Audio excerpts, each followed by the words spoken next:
Thank you. Thank you for the kind and warm introduction. Really appreciate it. Well, color beyond the lines. My 4 best friends who helped me color beyond the lines. Honestly, there is one more, which is 5 best friends. I put in a lot of effort to prepare this direct, but I have my 5th one. The 5th one, and the most important one, who's 87 years old, who really helped me color beyond the lines. And she's here, that's my mom. Mom, thank you. I love you. Thank you for everything what you have done.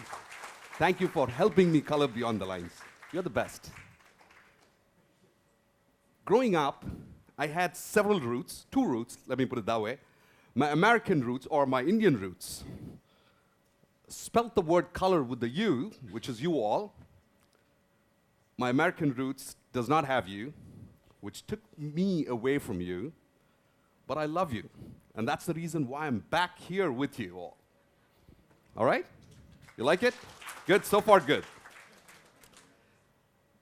One of the other reasons why I'm, okay, I'll break the news, I'll go ahead and break it open. So, in my introduction, the TEDxIIM team, in the tweets and Instagram posts, that mentioned this young boy, or they just said an ambitious boy. Just by them calling me a boy, invigorated all the youth in me. So thank you so much, but I got to see the next picture. You all got to take a look at this picture, and if I, in any angle, look like a boy, you should all applaud. Yeah? Okay, so thank you for making me feel that way. So moving on. Good evening. I exist to inspire people around me so they can go on to inspire others to achieve their fullest potential. My son asked me this question, Dad, how do you inspire people? I inspire people by deeply connecting with them and narrating powerful stories. And that's the reason why I'm here. The stories what you're going to be hearing are going to be just as inspiring as all the other speakers said. So thank you so much for giving such amazing stories. The next most important thing is an introduction about myself. TEDxIIMTrichy. Yeah? So my name is Sid.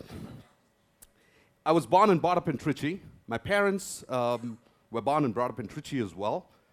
As Aishwarya had mentioned, she stole most of my lines, but I'm going to say that, okay? So my parents were in the lower middle class or at the poverty zone, poverty line. That's where we were. But fortunately, and I'm the 6th one in the family, so I had 5 elder siblings. I call myself as the privileged one because I was the first child in the family to ever go to an English medium school. Studied in 2 great schools, Campion and Vestry, right here in Trichy. Vestry, which is over 255 years old. Due to my lackluster performance in my schooling, I could not get a seat in Tamil Nadu. So I had to go to get an engineering degree from Bangalore. So I was kicked out of Trichy, basically. So went to college, went to Bangalore, and in Bangalore, a lot of people thought that I'm doing my master's program. Because it's a 4-year engineering program, I just completed in about 7 years. Had an awesome run. So when you do this kind of an education, what happens is you don't get amazing jobs. But fortunately, I got a job as a recruiter, and I became a sales. I was in sales, and recruiting and sales, as a result of which I had an opportunity to get to the US. And ever since, this is about 20 to 23 years, ever since then, I've been living in the US. What do I do now? For the last 10 years, I've been an entrepreneur, and this journey has just been amazing. Being an entrepreneur, what has happened is, in this entire entrepreneurial journey, there has been something which is our heart and soul, which is Trichy. And we call this as our cornerstone of ingenuity. Growing up, so today when I think about it, with the degree what I had and the way I studied in college, what would I have done, what would I have achieved or done with just that degree? Thinking about it, that is where coloring beyond the lines really played a very critical role. I think coloring beyond the lines as a concept needs a little bit deeper introspection. It is not always possible to color beyond the lines on your day-to-day life. When you are making critical decisions, sometimes you will have to color within the lines, sometimes you'll have to blur the lines, sometimes you'll have to become the color, sometimes you got to become the line and whatnot. But what I'm going to share with you is about my 4 best friends, and here's my first best friend, doing ordinary things extraordinarily well. So what does that mean? It's simple things, when done so well, turns out to be extraordinary, like your TEDx team. You guys put an amazing show. Thank you for doing this. Simple things, when done very well, it turns out to be extraordinary. So, I got to tell you a quick story about this. Growing up, my mom and great-grandmom used to say, "Said, go get me surutu." Do you all know surutu? Surutu, yeah? Surutu is the... So, I never knew that the word cherut actually was a root word from the word surutu. So, what is cherut? Cherut is a cigar which is clipped from both the ends, right? Back at the turn of the century, Trichinopoli, the now Trichy, was leading world markets in cigar, going head-on-head with the Cuban cigars. How many of you know Cuban cigars? Yep, head-on-head with Cuban cigars. In fact, the Trichinopoli cigars, it was called as Trichinopoli. The cigar itself was called as Trichinopoli. So the Trichinopoli cigars were so famous that they were actually featured by some of the popular writers, like Sir Arthur Conan Doyle. The very first time when, it was in 1887, when Dr. Watson and Sherlock Holmes were introduced to the world. In the same book, Sir Arthur Conan Doyle writes about the Trichinopoli cigar. So that's how popular it was. In fact, this is the crew which was making the cigars back then. The gentleman who is on the right, that's Sir Winston Churchill. Winston Churchill was an avid fan of the Trichinopoli cigar. In fact, the cigars back then which were made had very interesting names. The Churchill Special, London Calling, in fact, Black Tiger. Black Tiger was another cigar which was manufactured right here in Trichy. Leading the world with making such classic cherut and going head-on-head in the world markets, competing with the best cigars in the world, is something about doing ordinary things extraordinarily well. Think about the workers who worked in that particular, back in the day, the workers who manufactured the cigars. They were producing such such world-class cigars, which were liked by world leaders, which were relished, and they were called as the best in class. Those workers never knew what globalization was. But yet, they made a product which was so special in the marketplace, which led a lot of people to rave about it. So, when I talk about this particular story, about doing ordinary things extraordinarily well, I want to talk about this gentleman. This gentleman, his name is Raja. All these cigars were made in Vorayur, and Raja also comes from Vorayur. So Raja is a colleague of mine. He's been working for the last 10 years. He's a winner of the most valuable player in the organization. What does he do? He's in the administration team. But he calls himself as an office boy. That's what Raja calls himself as. So every year we have this particular event which is called as R&R, Reward and Recognition. And this year, for the first time, we introduced an award, not for the first year, we introduced this award which is called as the Vision and Values Award. In the Vision and Values Award, Raja goes on to win Living the Vision Award. Out of popular votes, in a team of about 450 people, globally voted by every other office from 9 different offices, and Raja goes on to win the most popular award. I want to take a quick look in terms of why Raja actually won this award. But what does Raja do? That is more important. So Raja, basically, he is an energizer. He electrifies the floor. He is the one who takes care of people day in and day out. He makes sure that he provides all the required equipments or tools necessary for people to perform their jobs. That's what Raja does. He keeps employees nourished. He makes sure that he runs from one office to another. He's a constant runner. You can see him everywhere in the town, everywhere around our offices in Trichy. But that's what Raja used to do. So why did Raja go on to win this particular award when he has never, ever traveled to any of the international locations? People just rave about him. People are fans. Our Atlanta offices, a lot of people are fans about Raja, what he does. So before we get there, Raja was invited to Suryan FM for this event which is called as One Day RJ, Oru Naal RJ, theriyuma? Oru Naal RJ, Raja was invited. So in the interview process, what Raja says is, he is representing the entire office boy community. That was the first thing. The second thing, they asked this question, hey Raja, what are the two things which you like about your job? He says, the first and most important thing is, I love my job.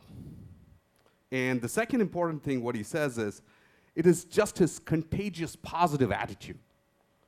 He goes on to say, I am at par with the CEO of the business. What does that mean? He says, in my role, like how a CEO of a business creates success for the business, I create success for people in the role what I play. That is a very powerful statement. That's the culture of an organization. Like, give it up for Raja, guys, please. That's what Raja does, right? So, anyways, why did Raja win this award? That's the most important thing. When you look at him, you will see his big, broad smile. The humility oozes out of him. The way he meets you, the way he greets you, the way he thanks you. He takes care of you like family. Every time you are in the office, what did you want? How can I take care of you? Is there anything else I can do for you? Whether it is whatever time of the day or hour it is, all you have to do is just call Raja and he'll show up. But the way he meets, greets, takes care of people, shows love, affection, that's what Raja is all about, right?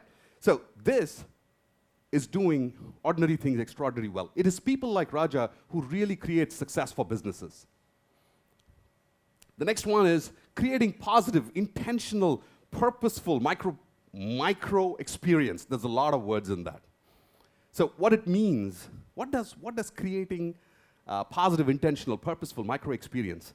It is about small, affordable, memorable touches that resonate with people, right? So let me talk a little bit about how do you create. So in our organization, what we have is an event which is called as reward and recognition. So growing up as a child, I won few awards because of about my educational qualifications. So just in athletics, I used to win a few trophies here and there. So anytime when I got the trophy home, I showed it to my mom, my dad, my brothers, sisters. They said, okay, good. You got a trophy, all right? So they're happy about it. I'm happy about it. But that's just a memory. It doesn't leave an everlasting experience in your mind. So with this, what we decided was, we wanted to change this experience for our team and our employees, creating what is called as micro experience. The touch should be so memorable that it will last a lifetime. So as a result of which, every year we have this event which is called as Reward and Recognition. This we've been doing for the last 10 years. In this particular event, we invite all the employees and their parents. There's no chief guest. I do not give the awards at that particular event. Who actually gives the award? It's the parents who give their awards to the children. Why is it that this particular program is designed this way? The parent, we designed it this way because we wanted to make sure that the person who is winning the award and the person who is vested in that particular person both are recognized. We wanted to make sure that as a parent, you have done so much for your kid in raising your kid. There is so much of adversity what you go through, right? And the child puts in a lot of effort and time to really achieve that pinnacle of success. The moment when the parent awards the child on stage, that is what we call as a pinnacle of success. In our rewards and recognition, we just not give away trophies, we give away cars as well for our employees as awards. But this particular moment, it's beyond the trophies and the cars and the awards what you give. It is the happiness what you are creating. A moment in time which will just get crystallized and so frozen that you will consistently remember who you received the award from. In the last 10 years, probably I've received several awards, but not once do I remember who I got the award from. Why? And that is how you create micro experiences. So creating those positive, intentional, purposeful micro experiences. This is, you got to look at the smile on the parent's face, right? The daughter with full of smiles, and that's Raja receiving the award. So, micro experiences become very, it's getting popular now. The most recent micro experience is about a student from Trichy National College. On the day of his convocation, as soon as he got his award, he was not coached, he was not rehearsed, or any of that nature. He turns on to put his gown onto his mom and put his cap, gave the degree certificate, and took that picture. All right? Yes, you should give it up for that parent. The beauty of this is, it really won my heart, and probably it has won your heart as well. But it has caught global leaders' attention, like Tiger Tyagarajan, CEO and president of Genpact, who undoubtedly changed the IT landscape, not just in India, globally. That is the like what you get. And just the powerful sentence what Tiger writes about it. So micro experience with this, what it shows is, for the last 10 years, what we've been doing in creating micro experiences is definitely of merit. There is something which we are doing very powerful, and that is one of my best friends in coloring outside the lines.